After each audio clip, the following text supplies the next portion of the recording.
Assalamualaikum and good day everyone. Welcome to EDM702 Quality Management for Organizational Excellence. I will be doing chapter preview for chapter 14, ISO 9000 and Total Quality, the Relationship. For this chapter, there will be 14 major topics to be covered, and we will be looking at the breakdown for each of the topics in the following slide. Now, for the first major topic, we will be looking at what is ISO 9000 itself, which is the international standard for quality management systems.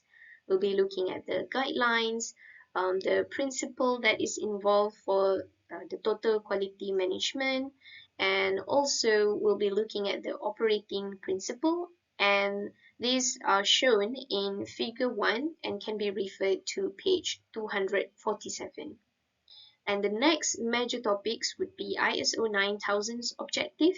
The purpose of it, the aim is to enable organization to better serve their customers and to be more competitive through adherence to the Standards 8 quality management principle. And this can be seen in the figure 1 stated here. Next, we'll be looking at how ISO 9000 is applied to organizations, how adopting this standard is up to the organization's management. And there are several guidelines that they have to follow, certain steps.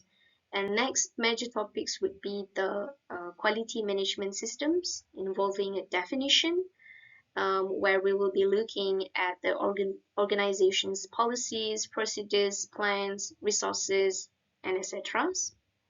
And these are all aiming to achieve product or service quality level consistent with customer satisfaction and or the organization's objectives. And the next one would be the authority for certification and also registration.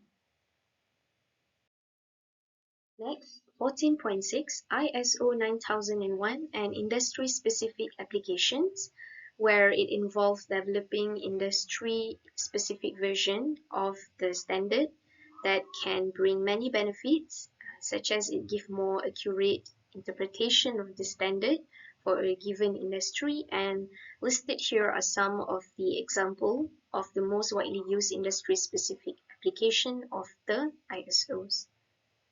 Next, we have 14.7 Organizational Registration to ISO 9001.